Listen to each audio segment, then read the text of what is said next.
Qu'est-ce qui vous a le plus attiré ou séduit au départ?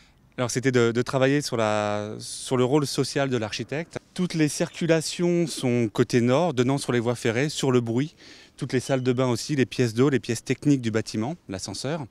Et on a ensuite le sas fait par les paliers et ensuite les chambres qui, elles, sont très généreusement ouvertes plein sud sur le jardin. Et la lumière participe au fait de faire en sorte que les gens soient bien, une lumière en quelque sorte thérapeutique.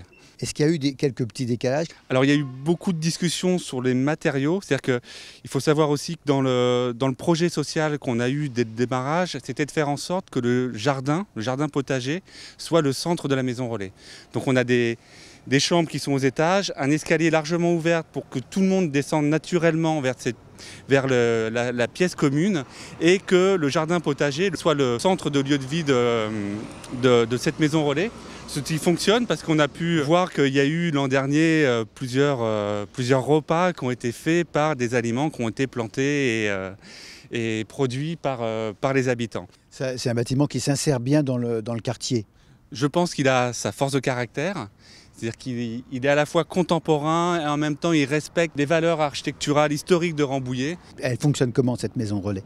Les chambres sont toutes remplies, l'équipe fait en sorte que les gens se réinsèrent parce qu'on a pu entendre que la durée de séjour n'est que de 2 ans. La maison est un peu victime de son succès?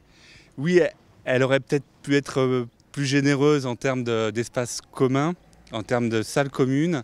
Et voilà, on voit qu'elle est tout le temps remplie à 100% et qu'elle mériterait un petit agrandissement.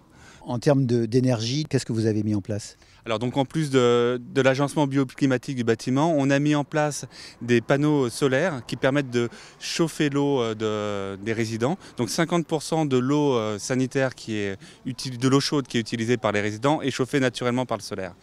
Et ensuite, dans le jardin, nous avons mis en place une fosse de récupération des eaux pluviales permettant donc d'arroser ce jardin et de l'utiliser d'une façon environnementale. De la même façon, on a une noue qui récupère les eaux pluviales. Et on a aussi isolé un peu plus confortablement le bâtiment pour qu'il y ait moins de déperdition énergétique.